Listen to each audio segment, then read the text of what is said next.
মমতা ব্যানার্জি এপ্রিলে প্রাক্তন হবে, কেউ আটকাতে পারবেন না।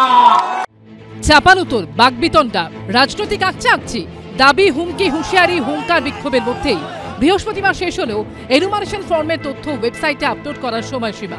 তবে উত্তাপ আরও বাড়ল। 16 ডিসেম্বর অর্থাৎ মঙ্গলবার প্রকাশিত হবে খসড়া ভোটার তালিকা। তার আগে কৃষ্ণনগরের সভা থেকে সরাসরি ধর্নায় বসার হুঁশিয়ারি দিলেন মমতা বন্দ্যোপাধ্যায়। কারোর নাম বাদ দিলে ধর্ণা দিয়ে বসে থাকবো যতক্ষণ পর্যন্ত ধর্ণা দেবেন আপনাদের নাম না তুলবে। সব এজেন্সি বিজেপির দালাল হয়ে গেছে। এরা জানে না বিজেপি চিরকাল ক্ষমতায় থাকবে না। 29 কেন, 29-এর আগে উল্টোবে। 29 পর্যন্ত দিল্লিতে ওদের যেতে হবে না। আমি নন্দীগ্রামে হারিয়েছি, আমি আপনাকে বললাম ভবানীপুরেও হারাবো। মমতা প্রাক্তন হবে। ভোটার তালিকায় স্বচ্ছতার স্বার্থেই এসআইআর বলে যখন বারবার দাবি করছে নির্বাচন কমিশন ও বিজেপি, তখন মুখ্যমন্ত্রীর গলায় শোনা গেল অন্য ভোটার তালিকা প্রসঙ্গ। এখনকার ইলেকশন কমিশনের কাজ হচ্ছে, বিজেপি একটা কমপ্লেন দিয়েছে, অনেক সবার নামে কমপ্লেন দিয়েছে, মানে বিজেপি ছাড়া সবার নাম বাদ। বিজেপি আইটি সেল আপনাদের ভোটার লিস্ট তৈরি করে দেবে, সেই ভোটার লিস্টে আপনারা ভোট করবেন।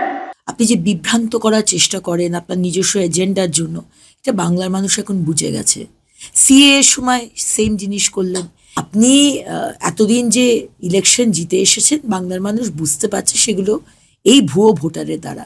এগুলোতে কিচ্ছু হবে না। এসআইআর হবে, বাংলার মানুষ 2026-এ স্বচ্ছ ভোটার রোলে ইলেকশন দেবে। এরই মধ্যে বৃহস্পতিবারই ফলতায় বিক্ষোভের মুখে পড়লেন নির্বাচন কমিশনের রোল অবজারভার সি মুরুগান। 100 দিনের টাকা পাইনি, আবাস যোজনার ঘর পাইনি। তখন কোথায় ছিল বিজেপির দালালগুলো? আমাদের সঙ্গে কে ছিল? আমাদের মাননীয় সাংসদ, আমাদের মাননীয় মুখ্যমন্ত্রী। তারা আমাদের পাশে 24 ঘন্টায় 20 ঘন্টা দাঁড়াচ্ছে। আমরা কি করছি না করছি কি থাকছি আমাদেরকে দেখতে। তাহলে আজকে কেন এই দালালিটা হবে? কোনো দালালি এখানে চলবে না, বিজেপির দালালি চলবেই না। এসআইআর এর শেষ লগ্নেও বৃহস্পতিবার স্বরূপনগরের হাকিমপুর সীমান্তে দেখা গেল ভারত থেকে বাংলাদেশে ফেরার ছবি। এই তিন বছর আগে। তা জানি না, বর্ডারের নাম টাম জানি না। দালাল থেকে ওই বাবার সাথে এসেছিলাম। খসড়া ভোটার তালিকা প্রকাশের পর কোন পথে এগোয় রাজ্য রাজনীতি, এখন নজর সেদিকে। আশাবুল হোসেন, কৌশিক গাতাই ও সমীরণ পালের রিপোর্ট, এবিপি আনন্দ। এবিপি আনন্দ, এগিয়ে থাকে, এগিয়ে রাখে।